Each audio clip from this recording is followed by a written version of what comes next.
Eli Morgan was 10 years old when he vanished from the town of Maple Hollow. An orphan since the age of 4, Eli had been raised by his elderly grandmother, Margaret, a retired schoolteacher known for her strong voice and gentle hands. Despite the early tragedy of losing his parents in a car accident, Eli thrived. He was the kind of kid everyone in Maple Hollow knew. He helped Old Man Jenkins carry groceries, handed out programs at Sunday services, and read books to younger kids at the library. He was smart, brilliant, even with a shy smile and a laugh that came from deep in his belly. In a town that had seen its share of hardship, Eli was hope made flesh. So when he didn't come home one chilly October evening, everything stopped. First, no one panicked. Kids get distracted. Maybe he'd stayed too long at the library, or wandered into the woods behind the schoolyard again. But when dusk turned to dark and there was no sign of Eli, Maple Hollow mobilized. The search parties came first, flashlights, dogs, neighbors calling his name into the night. The police set up a command center at the community hall. Helicopters flew overhead, but they found nothing. No torn jacket, no backpack, no trail. Within 48 hours, the state investigators were called in. The working theory, a random act of violence. Maple Hollow, despite its charm, had a shadowed past, petty drug operations, a few unsolved break-ins, and a transient population passing through the interstate. Maybe Eli had been in the wrong place at the wrong time. That's what everyone wanted to believe, because anything else meant looking inward.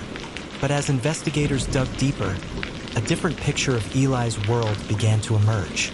His grandmother Margaret, revered by many, had early-stage dementia, something no one outside the family knew. Records showed that Eli was often the one taking care of her, paying bills online, scheduling appointments, even signing school notes. Teachers recalled moments when Eli came to school tired or with bruises on his arms. It had been dismissed. Kids play rough, especially boys, but now those moments gained new significance. Then came the twist. A neighbor reported seeing Eli the night before he disappeared, sitting on the porch with an unfamiliar man. She'd assumed it was a relative. Eli had few visitors, but people passed through Maple Hollow often enough. A grainy security camera from the gas station at the edge of town showed Eli walking toward the woods. He wasn't alone. A tall figure walked just behind him, careful to keep out of the light. Detectives eventually identified the man as Daniel Rourke, a 28-year-old who had lived in Maple Hollow years ago before disappearing from the town's radar. He was Eli's older half-brother, Margaret's estranged grandson from a previous marriage. Daniel had a record: minor drug offenses, burglary, a short jail stint. No one in town knew Eli had a sibling, not even Margaret. Through interviews, it was revealed that Eli had found Daniel online months earlier. Quietly, he'd been talking to him, texting him using a school-issued tablet. The messages, once retrieved, painted a picture of a lonely boy desperate for family and an older brother who saw a second chance. Daniel claimed he came back to Maple Hollow to take Eli away from the burden of caregiving and offer him a new life.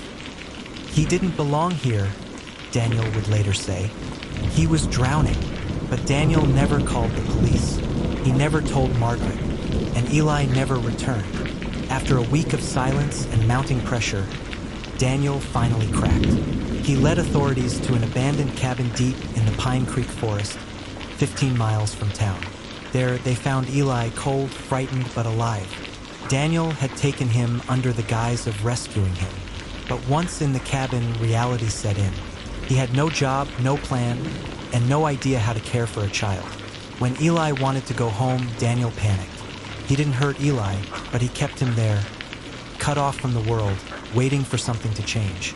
Daniel Rourke was charged with kidnapping and endangerment of a minor. He took a plea deal, expressing remorse and admitting he was unfit but not malicious. Eli was returned to Margaret's care temporarily, but eventually placed with a foster family better equipped to support his needs. Margaret, devastated, finally entered assisted living. The town rallied around Eli once again, but something had changed. Maple Hollow had seen itself as a safe haven, but Eli's disappearance peeled back the layers.